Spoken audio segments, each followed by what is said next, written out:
ये कहानी एक गांव की है जहां लोग एक डरावनी डायन की कहानियां सुनाया करते थे। वो एक घने जंगल में रहती थी और उसका नाम था कालिमा। कालिमा के बारे में कहा जाता था कि वो रात के समय गांव के पास आती और अपनी जादुई शक्तियों से सबको डराती। लेकिन क्या सच में वो इतनी बुरी थी? आइए जाने। गांव में कोई भी कालिमा के जंगल में जाने की हिम्मत नहीं करता था। लोग कहते थे कि उसने कई गांव वालों को अपने जादू से गायब कर दिया है। लेकिन सच ये था कि कालिमा पहले एक साधारण लड़की थी। जब वो छोटी थी तो गांव वालों ने उसे उसकी अजीब शक्तियों के कारण डरकर जंगल में भगा दिया था। अकेलेपन ने उसे कठोर और अलग थलग बना दिया। गांव में एक बहादुर लड़की रहती थी जिसका नाम सिया था। सिया को विश्वास था कि कालिमा उतनी बुरी नहीं है जितना लोग कहते हैं। उसने ठान लिया कि वो इस रहस्य का पता लगाएगी। एक रात सिया चुपके से जंगल में गई। उसने देखा कि कालिमा एक झोपड़ी में बैठी कुछ जड़ी बूटियां तैयार कर रही थी।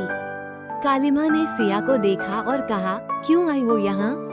क्या तुम मुझसे डरती नहीं?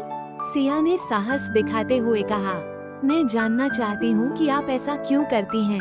लोग आपसे डरते हैं, लेकिन मैं सोचती हूँ कि आप इतनी बुरी नहीं हो सकती।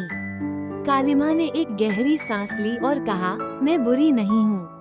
लोग मुझसे डरते हैं क्योंकि मैं अलग हूँ। मैंने कभी किसी को नुकसान नहीं पहुँचाया। ये सच है कि मैं जादू जानती हूँ, लेकिन मैं इसका उपयोग केवल दूसरों की मदद करने के लिए करती हूँ। सिया ने देखा कि कालिमा के पास कई औषधियाँ थीं, जिनसे वो बीमार लोगों का इलाज करती थी। उसने पूछा, तो फिर आप गांव में क्यों नहीं जाती? कालिमा ने उदासी से कहा, गांव वालों ने मुझे ठुकरा दिया। मुझे डर है कि वे फिर से मुझे चोट पहुंचाएंगे। सिया ने कालिमा को समझाया कि अगर वो अपनी सच्चाई गांव वालों को दिखाएगी तो वे उसे स्वीकार कर लेंगे। अगले दिन सिया ने गांव वालों को कालिमा की सच्चाई बताई। पहले तो लोग डरे, लेकिन जब कालिमा ने एक बीमार बच्चे को अपनी औषधि से ठीक किया तो सबने उसे धन्यवाद दिया। उस दिन से कालिमा को गांव ने अपनी चमत्कारी वैद्य के रूप में स्वीकार कर लिया। वो अब जंगल और गांव के बीच प्यार और मदद का पुल बन गई। इस कहानी से हमें ये सीख मिलती है कि किसी को सिर्फ उसके अलग होने के कारण गलत समझना ठीक नहीं। हर किसी के पास अच्छाई छिपी होती है, बस उसे समझने की जरूरत है।